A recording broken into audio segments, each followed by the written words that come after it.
Well, welcome everyone. This is my first time doing this, but I've been looking forward to doing it for a while. And I've been asking people to submit questions for some time. And this was unprompted on my part. People started bringing questions forward, and then Sue started asking people to bring more questions forward, and we thought we'd do it from the altar. And but I am really excited to get into this. Different priests have different specialties and things that they do well, and things that they get excited about, and that's fine. It's good to have different kinds of priests, and I hope someday we can have even more here at St. Max. But it's I love answering questions and exploring the faith with people, and so I look forward to doing this. Now, initially I was thinking I was just going to do one video, but it turned out that we had like an embarrassment of questions. Like we have so many questions. So I'll do a shorter video here to start, maybe focus on some of the questions that came in through our religious ed program. So some of them are a little simpler, although some of them have been kind of thought-provoking, and then and maybe dive into some of the heavy hitters from parishioners. So I'm gonna jump to it here. So Father Dan, what do you like to do?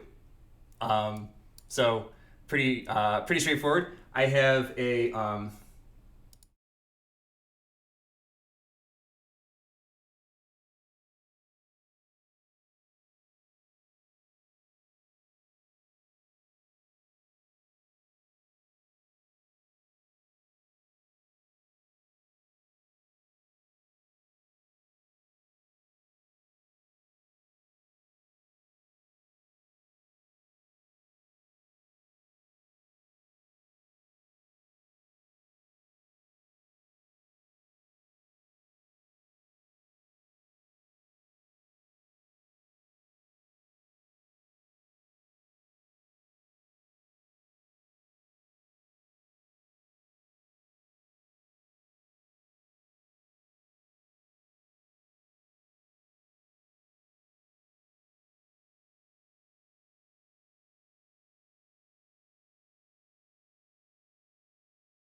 there you go.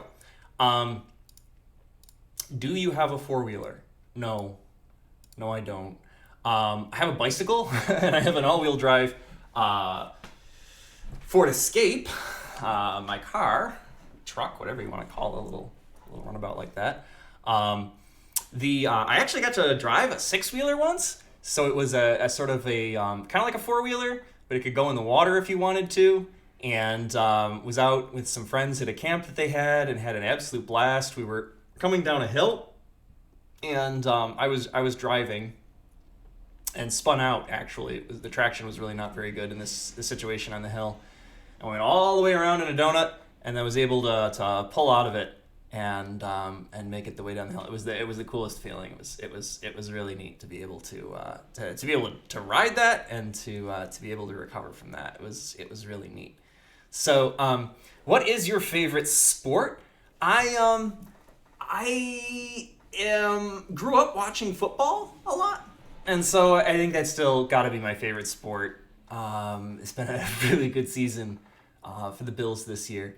And then in terms of gaming, I do like to watch some competitive stuff online, so like League of Legends and things like that. So it'd be more like an esport, I guess. Have you read the full Bible? So now we're getting into like more sort of like religious questions. And I've never sat down and read the full Bible cover to cover, and I can't recommend doing that. It's not designed to be read like that. The Bible is actually a series of books, all of them serving different purposes, that was put together over a very long period of time. There are a bunch of guides out there that will help you go through the Bible and follow the story of Israel, follow the story of God's saving history, and you can see the promises and things like that.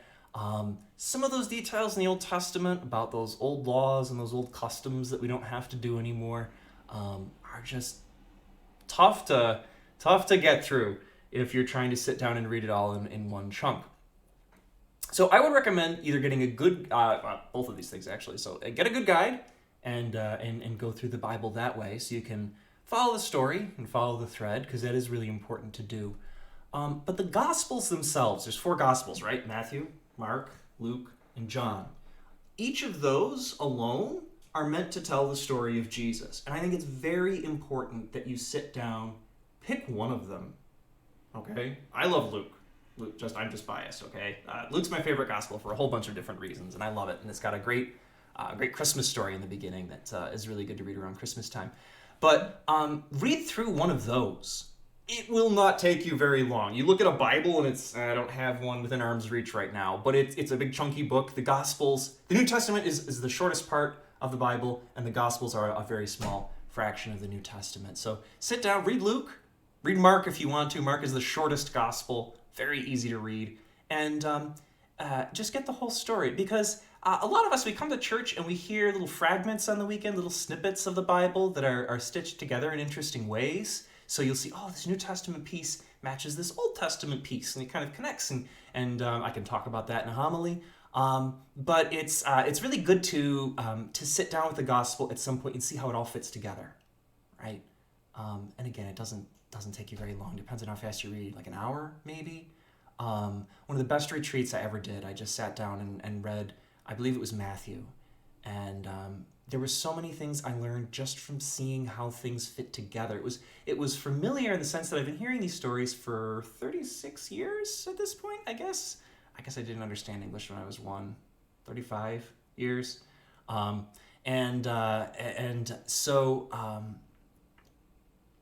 seeing how these little fragments fit together.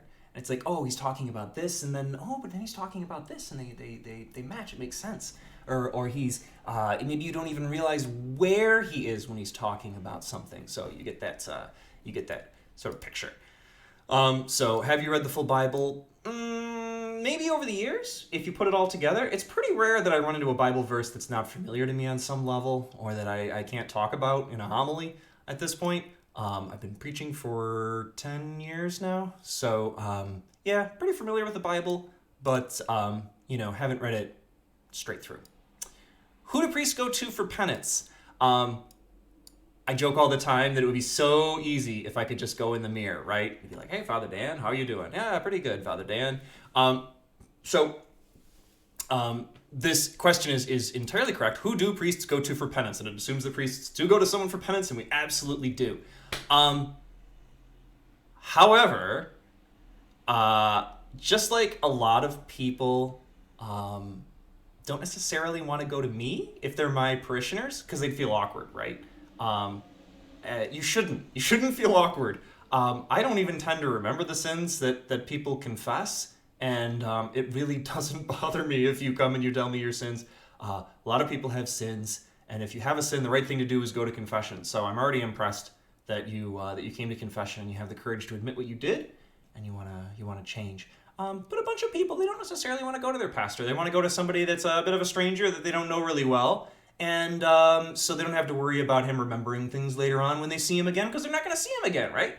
And at the same time, some people have told me that it makes it easier for them to imagine that it's Jesus that's there, right? You want to go to a stranger, so you can more clearly see Jesus working there. And then sometimes people just want fresh advice, right?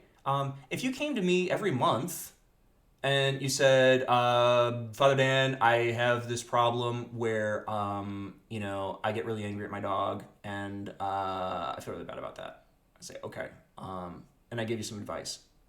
Get a cat. I don't know. Whatever it may be. We talk about anger. But at some point, you're going to kind of exhaust the sort of advice that you might get from Father Dan. And if you keep coming and confessing the same thing, then maybe my human advice isn't helping you. It's not working. So get a second opinion.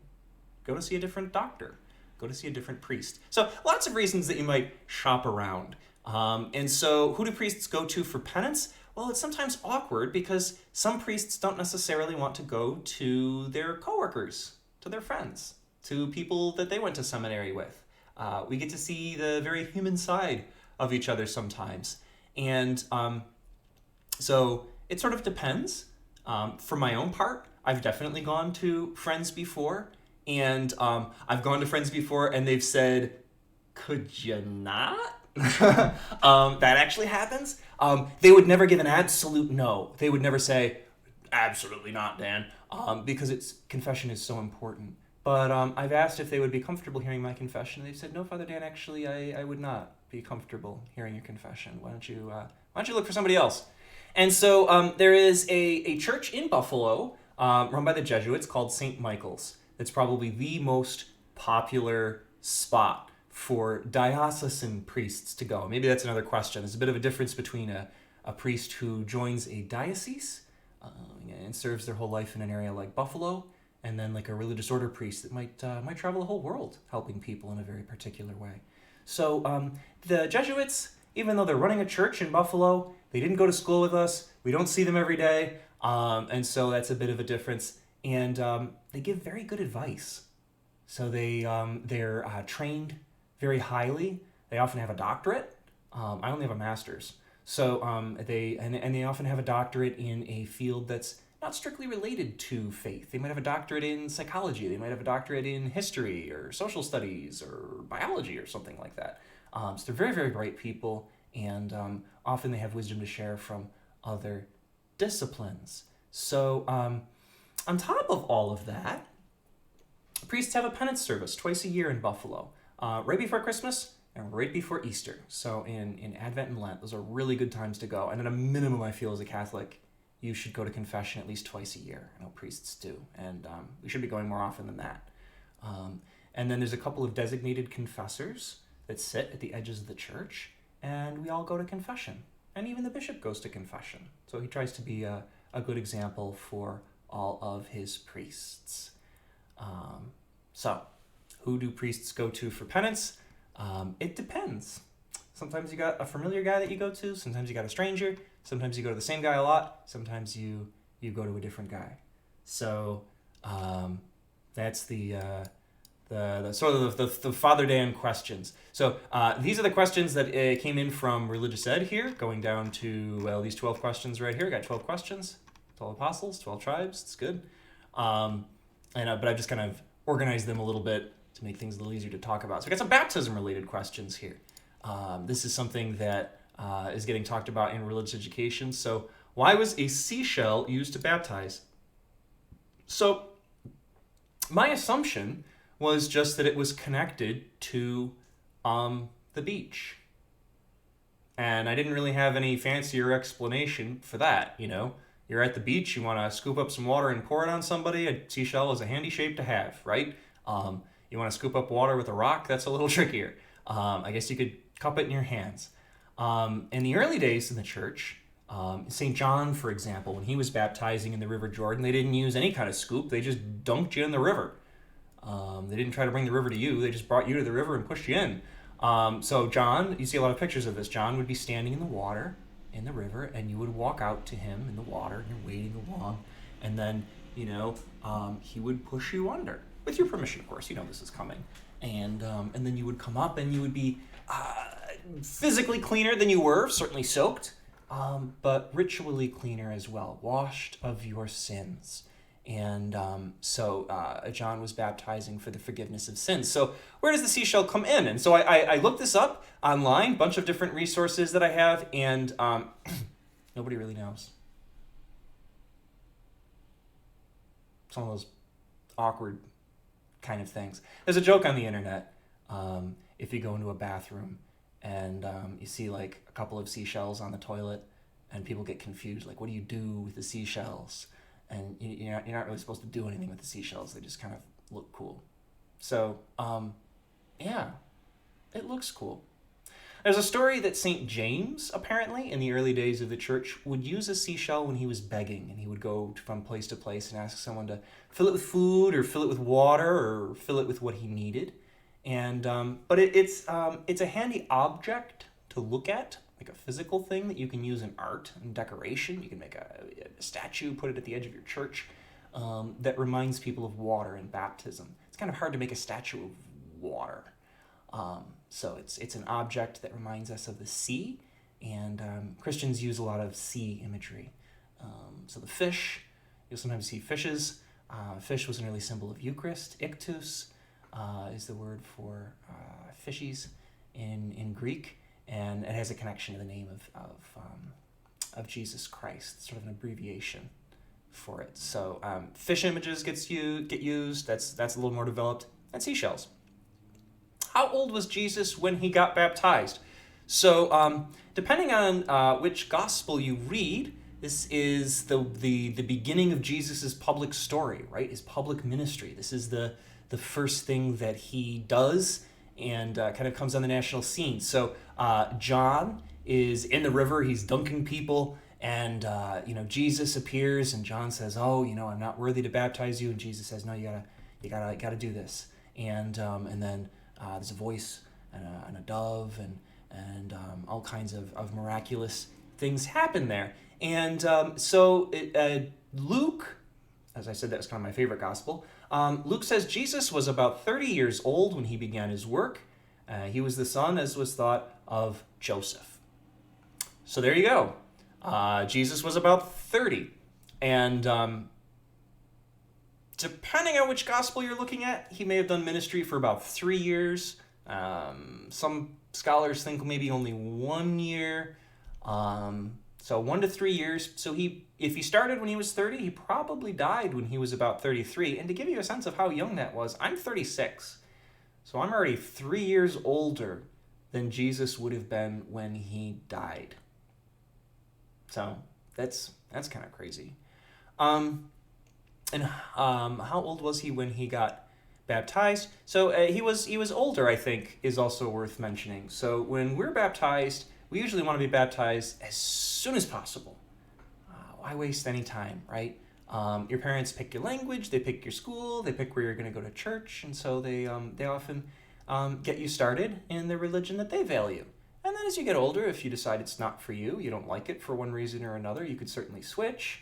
But I think a lot of people stick with the same religion that they learned from their parents, from my experience. So did Jesus have original sin when he was a baby? Good question. So as I mentioned, John is sort of puzzled about why Jesus is coming to get baptized, because John's baptism is just about forgiving sin. And John is like, you don't need this. If anything, you should be baptizing me, because John has sin, okay? And Jesus does not. But it's worth talking about what original sin is. And this is something that still gets argued about a lot in the church. So there is... Father Dan has the wrong slide up. So this is the Vatican.va is the website for the Vatican, for Rome, and this is the Catechism of the Catholic Church. They really need to update this, the way this website looks, because it's super old-fashioned and it reminds me of like an old GeoCities website, which is either way too recent or way too old for 99% of you. But anyway, this is also a book. It's a really heavy book. And this is kind of like Catholic Wikipedia. It's not a Wikipedia in the sense that anybody can edit it. This is an official document of the church, but it's a good place to start your research, kind of like Wikipedia is. You might go there, and you probably shouldn't use Wikipedia in a paper if you're writing a paper, but you might look at the footnotes and say, oh, okay, this is interesting. Here's some articles I can look at, and here's some other sources I can look at. So if you bop into the Catechism and you look at an article, you're going to say, oh my goodness, this is kind of long and it's kind of dense, but then holy cow, they have a whole bunch of footnotes. And you'll see a lot of these are Bible verses. Here's Genesis, but some of them are saints. St. John Damascene, St. Augustine in his Confessions, St. Maximus the Confessor, and sometimes you'll have a document, right? Here's some stuff that came out of the Council of Trent, right? Here's some stuff from John Paul II. Here's a document called Ineffabilis Deus, the ineffability of God. So lots of cool sources. So I wouldn't expect you to sit down and read the whole thing, but I just wanted to make sure that you kind we're aware of this resource as a place to go to, the Catechism of the Catholic Church. And so here this talks about the reality of sin, the fall of the angels, the very beginning in Genesis. Talks about how the story of Genesis and the Garden of Eden probably shouldn't be taken literally, but at the same time, this original sin is a real thing. It's something that happened a very long time ago, something that is our fault, our failing, our weakness. Somebody way back then messed up, and we see that the world is a very broken place. Can't really blame God for sin. So at some point somebody did something that God did not like. And so how could that have happened? Well, there's a big discussion about that, but it did happen. And then, so whatever the history may have been, Scripture and the Church's tradition continually recall the presence and universality of sin in man's history. We know that sin is a real thing, and it's universal. We all struggle with this. All have sinned and fallen short of the glory of God, as St. Paul says. So it's kind of something that we're born with, and then it's wiped away by baptism, right? So we're cleansed of original sin by baptism, but then we find other ways to sin, right? We're still it still leaves us in a kind of a fragile and damaged state. We tend to sin, even though it hurts us and hurts other people, and it's usually a really messed up thing. So it's always a bad thing, but sometimes it can get really bad. So basically the same St. Paul quote that I just gave, and sin affected, yeah. So and this is basically saying that it's not your fault. So original sin is not your fault. It's something you're born with. It's something that you're marked with long before you're responsible for anything that you're doing. It's Adam's fault. It's all the way back to some ancient problem. That's why it's called original sin. So, but baptism, by imparting the life of Christ's grace. So Christ doesn't have original sin, and then original sin is erased and turns the man back toward God, but we're weakened. Okay. Augustine is the one that really gets going on this. They didn't really describe it this way before Augustine. Augustine has a particular way of looking at the Bible that he decides this is the way to describe things, and away we go. But original sin is something that is still talked about even today. Everybody agrees that it's in the church. Almost everybody. I'm sure you can find somebody that disagrees. That it's a real thing, because you look around the world and you say, oh my goodness, everybody's sinning, everybody's making mistakes, everybody's messing everything up. But how do we talk about it? How do we describe it? Where exactly is it going wrong? Is it something in your brain? Is it something in your DNA? Is it something in your soul? So all of these things go on. And there's always a nice summary at the end where it says, in brief, blah, blah, blah, blah, blah. And this is a really good breakdown of how you can look at this and hold this. So, boop. Where was I? Did Jesus have original sin when he was a baby? No, he did not.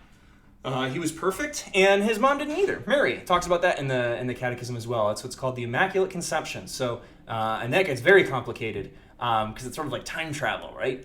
Jesus is the one that saves her from her sin, but he's obviously not born yet if she hasn't been born yet. But so it's what's called prevenient grace. God is looking forward in time. Then he is to come toward. So it's like before we come toward, prevenient grace.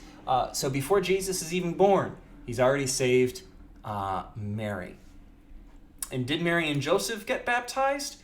Well, as I said, Mary didn't need to be baptized because, like Jesus, she was free of sin. However, Jesus chooses to get baptized anyway, so maybe Mary did. We don't know. I don't believe that's written down anywhere in the Bible as to whether Mary was baptized or not. And it's not clear if Joseph was baptized either. That said, Joseph is considered to be the patron saint of a happy death. And the reason that he is called the patron saint of a happy death is because he probably died kind of early on. We don't hear about him in Jesus' ministry, right? Jesus started his ministry when he was 30. He dies when he's 33. We don't hear about Joseph anywhere throughout that. His mother and his brother and his sisters come and visit him, and no sign of Joseph. He's at the cross dying, and no sign of Joseph. His mom's there. He gives his mom to his disciple John and says, "Son, behold your mother. Mother, behold your son." That'd be kind of a weird thing to do if Joseph was still there to take care of her. So we assume that Joseph died. And so we call him the patron saint of a happy death because when he died, Jesus and Mary would have been with him probably. If it was before Jesus started his public ministry, he probably would have been taking care of Joseph. Maybe Joseph was a little older when he married Mary and died of old age. We're not really sure. But him dying is the likeliest explanation for not being around. All of this we're kind of just supposing, really. The Bible doesn't think it's important enough to tell us, but it seems like a reasonable speculation. So, did Mary and Joseph get baptized? The Bible doesn't tell us. Mary would not have needed baptism at all, but it seems pretty reasonable that Jesus would have taken care of them and done whatever they needed to get them into heaven. Okay? So if they needed baptism, he would have baptized them. He was right there, right? And they were both very willing to do whatever God wanted and needed. So, still moving through the questions here. This is just more of a general Bible question. Where were the people that built the Tower of Babel? So, Babel has come to mean like blah, blah, blah, blah, blah, blah, blah, blah, like when you're just talking nonsense, right? The story of the Tower of Babel is these people that were very proud and they built a mighty tower and they were going to build a tower all the way to heaven. So you didn't need to worry about being a particularly religious person. You could just walk up to heaven and say hi to God. In their minds, back in the ancient world, in this story, the heavens were like a physical place. Like if it was just like, oh, you see a cloud floating by? I bet God's walking around on that cloud right now. And I wish I was tall enough to check it out. I wish I could get up there somehow. It's one of the reasons they were fascinated by the idea of flying. Well, now we can not only fly, but you could take a rocket ship and leave the Earth completely. We've sent probes outside of the solar system at this point. So no matter how far you walk or fly or how high you go, you're not going to get to heaven. We need to have God take us to heaven somehow. And with very few exceptions, that's what happens when we die. Some people, God's just taken to heaven directly without having to die at all. I'm not sure how he does that, but it happened with Enoch and Elijah and Mary. And but where were the people that built this tower, this very confusing tower? The story goes that God, the Father, confused their language. So they were unable to finish the tower. He says, "You're so arrogant, I'm going to confuse your language, and you're not going to be able to talk to each other." So it was sort of a biblical way of saying, why don't we get along? Why can't we all be on the same team all the time? And, why can't we speak each other's language? Why can't we understand each other? And frankly, why is there English and Spanish and Italian and Latin and all these other languages? And it invites us to wonder, maybe that's not necessarily a good idea. If everybody was united under one country or even one religion, maybe that could be a bad thing if that whole project started to get sour. It could be a really, really good thing if it was good, but if it was a really, really bad thing, could be, could go really, really bad. So, but where? Let me get back to your where question. So actually, this is something that you can look up online. Kind of cool. So there's certainly good old Wikipedia, right? The Tower of Babel. But you may be familiar with the idea of Babylon. So Babylon, very important in the ancient world, and you might notice those names are kind of similar. A lot of people have wondered this in history. Babylon has a whole bunch of references in the scriptures. It's a very important empire that's a really big deal in the ancient world and conquered a lot of things, but was also a center of culture, and they were writing and had philosophy, and all of these things worked out. And there's speculation that this tower may have been in an actual historical tower, and this says the Edamanaki, a ziggurat dedicated to the Mesopotamian god of Marduk in Babylon. This, by the way, this beginning with an M and a K, just as a bit of an aside, a lot of ancient words related to royalty or divinity have this it's usually like MLK actually, I think. But like Moloch is a god that you'll see. So this is sort of similar, like Marduk. They love this like MK thing. You'll see this pop up a lot in the ancient world. But anyway, if you click through that, it'll say it was a ziggurat dedicated to Marduk. Here's Marduk again, in the ancient city of Babylon, and it now exists only in ruins, located about 90 kilometers south of Baghdad, Iraq. So Baghdad is basically where Babylon was, close to Babylon. And this has made archaeology very difficult because a lot of people that are interested in ancient human history really want to go and dig things up in Baghdad. But it's kind of tough because there's some modern things that are getting built up there. So you've got to find a way to dig underneath it, and move the building maybe. But anyway, so this is an aerial view of that tower. So we don't know that that's literally the Tower of Babel as a historical place. It's possible, though, that it inspired the story. So that's about as close as we can get to knowing about the Tower of Babel. It's really close to Babylon, but when you hear stories in the Bible about Babylon or these are places that there's some real history attached to, as in like known, like you can actually visit it. It's a place that you can go check out, which is really cool. It's I had a chance to go not to Baghdad certainly, but I had a chance to go to the Holy Land. And my absolute favorite spot there was actually the place where they think Jesus would have given the Sermon on the Mount. And right now, there's some churches kind of built up, some buildings there, some really beautiful buildings, but the focus is really on gardens. And so you can be outside and you can pray. I did Mass outside, and I didn't prepare any pictures from that, but that was a really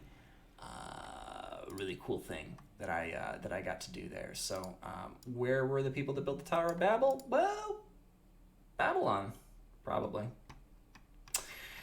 What do the colored vestments mean? So the colored vestments get used in different seasons, and so they're used throughout the church year. There's primarily 4 colors, and I'll run through what those 4 colors are and what they each mean. So I tried to bring them here. This stole is very handy because it's reversible, okay? So 2 colors in one. So I can wear it, like this, or I can wear it like this. So I guess we'll start with green and wear it like this, or I could do 2 at the same time. Wow, okay, we'll leave it kind of twisted here. So the green is the color of life. This is very important in the church, obviously. I'm not really aware of a deeper connection beyond that. It's sort of the normal color, the color that I would wear when nothing special is going on.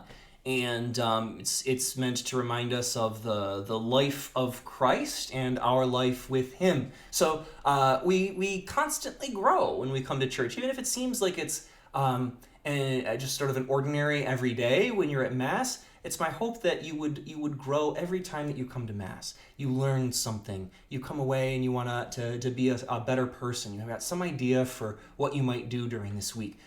We don't want to ever be stale and stop growing, because if you think of a plant, once a plant stops growing, it's probably dying, right? So you always want to be growing. That's sort of the normal state. So purple is a royal color. It was very difficult to make in the ancient world. Speaking of shells, again, there was, I believe, a very particular kind of shell that they used, and the inside of that shell was really shiny and had a little bit of purple color in there, so they'd have to get a ton of these shells and grind them all up or scrape all that stuff out, and then you'd get just enough dye to make something purple. So it was very difficult to make, but believe it or not, in the church, when I wear a purple vestment, it's usually connected to sorrow and to penance.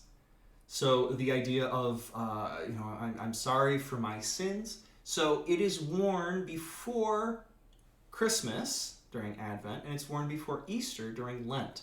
And it's, so instead of thinking about life and growth, which should be our normal mindset, we're thinking for a little bit about the things that we have to leave behind. So normally, most of the time, we want to be thinking about good things that we can do. We want to be positive people, right? But every once in a while, it's good to think about maybe some of the things you're doing that are bad that you shouldn't be doing. Most of the time, you want to focus on the positive and places you want to grow. Every once in a while, though, you got to be honest with yourself, and you've got to let other people be honest with you and say, but there's these shortcomings. You don't want to get stuck wallowing in it, but you've got to try to deal with them honestly. So that's that. Then we get to white. This is not a very white-looking vestment. It's kind of an off-white or a beigey tan, I guess. Even my sweater is more white than this. But this is technically white. And so white is used on special occasions like Easter. Technically it's used for Christmas. Sometimes priests will sneak red in there, but let's not get red out yet. And it's connected to purity, to innocence, and to hope. So it's used even in funerals. The church used to use black as a color in liturgy. Every once in a while, I'll see an old black vestment, and they would wear black. It's the color of death, a reminder that we're all going to die someday. And there was a kind of a raw honesty to that when you would be at a funeral. You're focused on the fact that your loved one has died, and you need to acknowledge that. And if you're sorrowing, you're grieving, you're crying, that's okay. There's nothing wrong with that. But after the Second Vatican Council in the 60s, they decided that this was a little too much wallowing in the negative, because that's not always healthy either. And that would also be an incomplete picture, because even though we do acknowledge death in a funeral, we don't believe that death is the end. The person that's died has gone on to heaven, and guess what? Hopefully we're going to see them there someday ourselves.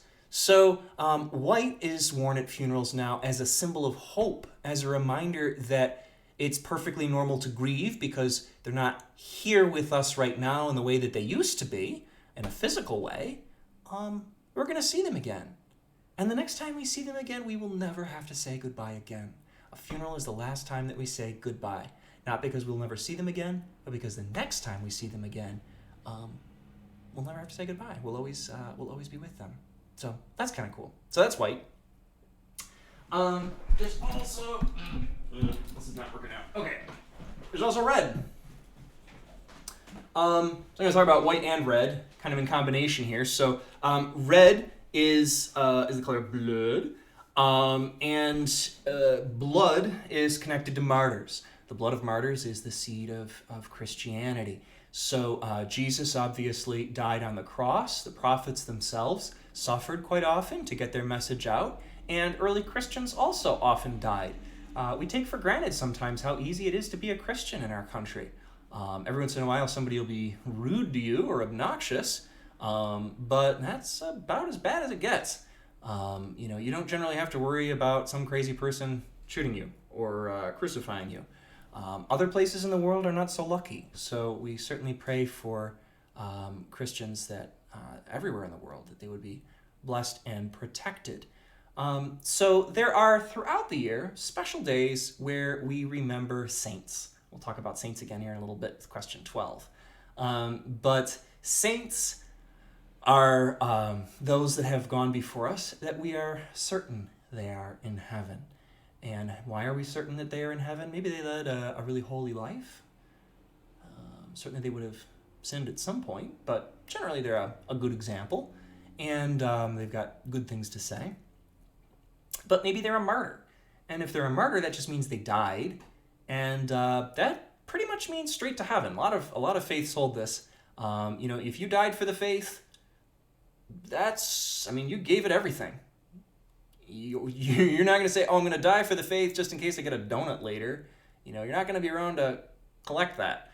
So you give your life, you're giving everything. That is the highest form of witness for your faith. So if you died, if you're a martyr, then I would wear red on your special day. And your special day is usually the day that you died, right? It's the most important day of a martyr's life. But if you just died of old age, then I wear white because you still have that sort of purity and innocence, and you're a sign of hope. But you didn't die a martyr, so I wouldn't wear red. I would just wear white. So if it's your special day, I've basically got to figure out if you're a martyr or not, and then that tells me red or white. And I have a little book that helps me to figure out whose special day it is and what color to wear. Lastly, there are a couple of other things going on in here. So I mentioned there's 4 colors, green and purple and red and white. There's a little bit of blue in here. Actually, there's a lot of, all the way back here. Okay? These are all different scenes of Mary's life from the Bible and from the Rosary. And the official color is white, which is certainly a color that priests wear and can wear liturgically. Let me go to the big scene for this. Okay.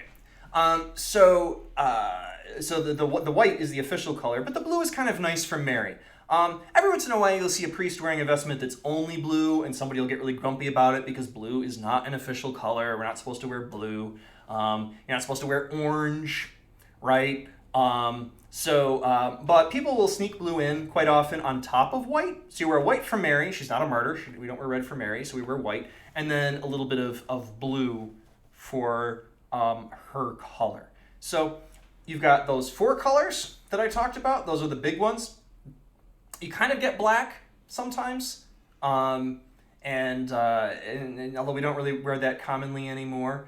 You have pink, which is worn just like 2 times. That sneaks in during Advent and Lent when we're wearing purple, and it's just a nice break. It says we don't want to be too negative all the time, so let's rejoice, let's praise God, let's wear pink for a little bit. It's a fun color. And actually gold is a color. There's not a lot of gold in this, but the donkey's kind of the donkey's kind of gold. The cross is kind of gold, or maybe brown. It looks more brown on the camera, but it's there's some gold thread through this. And gold, as you can imagine, is the color of royalty. They bring Jesus gold. The wise men bring Jesus gold for his when he's born. And gold is like a wild card. You can wear gold for anything. You can always wear gold vestments. You wear gold vestments if you don't have anything else to wear. White technically is also a wild card. You could always wear white vestments if you're really stuck. If we go to the cathedral, we all wear matching vestments, which are not here. They're in my office downstairs right now. And those are always white because who knows what we're going to be needing when we go to the cathedral. So if somebody's getting ordained and priests are coming from all over the diocese, we all wear matching white vestments. So there you go for that. One more question, and we're at coming up on the 45-minute mark here. My goodness. Okay, so we're gonna kill it after this. So the next question is, how long does it take for a saint to be canonized? So there's a process, actually, that you go through where they say, what is it? Servant of God, blessed, and then saint. And maybe there's a couple of other minor steps in there. And there's different things that are required these days for that process. But like a lot of things in the church, even though it's complicated now, it used to be a lot simpler in the early days. And saint is, I believe, just taken from sanctus, or holy, so it's just a holy one. And so if somebody died, if they were a martyr, well, you know they're dead. You saw it happen. You read it in the newspaper, maybe. Saw it on a tablet somewhere. And so you'd say, well, yeah, they're a holy one. You know, they're the holy ones of God. And I want their courage. And I hope that they will pray for me, because they're with God now. You know, I hope they give me the strength and the courage if I am in danger myself, that I could be so loyal and faithful. So how long does it take for a saint to be canonized? Well, in the early days, kind of instantaneous, really. If you were a martyr, right away. But as things settled down and more holy people started dying of old age, they began to say, well, this guy didn't die, he wasn't a martyr, but my goodness, there's so much we can learn from his life. I still want to use him as a model. I still see him as a holy one. And the church got to be concerned because sometimes somebody might have a reputation for being really holy, but they said some things that are not really sure about that. They were wrong maybe. Poor Origen gets a rap for that. And so it became an official title, more so. Rather than just a lot of people just generally agreeing that, yeah, that guy's probably a saint, it became a process. And over time, it became a very official process indeed. So you become, a servant of God, you become blessed, and then you become a saint. So some people, it's just really obvious to everybody that they were a saint. Saint Francis of Assisi is my confirmation saint, my hero. He was really quick. Other people, it takes a little bit longer. So here in Buffalo, we have Father Baker, who you may have heard of. This is from information is just from Our Lady of Victory Basilica.org. Cause for canonization in 1987. Father Baker's cause for canonization began when he was named a servant of God by the Vatican. Okay, so there was a process that was going on even before this, and so if we go up a little bit, because he died in 1936. Okay, so a long time ago, almost 100 years ago, and then 1987. So we're 51 years later. So there was quite a while here where kind of like a resting period, and this is considered to be wise by most people. There's often like at least a 50-year period. You're certainly gathering information, you're interviewing people, you're writing down notes. You don't want somebody to die and then you can't figure things out. But you also you want to make sure you have the whole story. You want to make sure that he wasn't doing something in secret that would be really offensive. If that came out later, that would be really embarrassing. If we said he was a saint and then it turns out that he had like a secret life or a double life or something like that. So you never want to canonize somebody while they're alive, for one thing, because something might change. But you don't want to canonize somebody too soon after they're dead either. You want to wait a little bit, get the whole story. So, but I'm sure they were writing things down and they were interviewing people, and then even though they're saying the cause for canonization began in 1987 with him being named Servant of God, I am sure they had to do some research and file some paperwork to get him named Servant of God. Okay, so but getting upgraded from Servant of God to Blessed and then to a saint is quite the process. Venerable, that's what I was missing. So 1987 they do this. 1998, the Congregation for the Causes of Saints in Rome recommended his remains be moved into the basilica from the cemetery. Okay, so they dig him up and they put him in the church. That's an upgrade. Okay, and then in January 14th, 2011, Pope Benedict named him Venerable Nelson Baker, and then those connected to his cause remain in close contact with Vatican officials. That is certainly true. So there's priests in the diocese that work on this one in particular, and believe that someday soon he will be named Blessed. Okay, and then after he becomes Blessed, then the next step would be to become a saint. But that's not certain. And that's not to say that he's not a good example or that he's not in heaven. It's just not everybody makes it all the way up there. Because part of the reason that they name someone a saint is because they're really sure that there's some teaching component here, I think. There's something we can learn from this guy, and everybody should know about him. So it's a way of making someone famous, not because they need the fame and the glory or that they want all the attention fixed on them, but because we could all benefit from him. It's a way of saying, this guy is a hero, study his life, learn something from him. And the higher up that chain you go, the more well-known you are, And the church is calling even more attention to this person. So somebody like St. Thomas Aquinas or St. Augustine or St. Francis of Assisi, a lot of people know that name. St. Maximilian Kolbe, who was alive in World War II and died in the concentration camps. He's a great saint and a martyr. And lots of people know his story. Father Baker, a lot of people know his story in Buffalo. And you travel around, I'm always surprised at the number of people that have heard Father Baker's story. He left a mark, and I think he'll probably be a saint someday. But it's taking a while, right? And then there's always that side of, just doing the paperwork.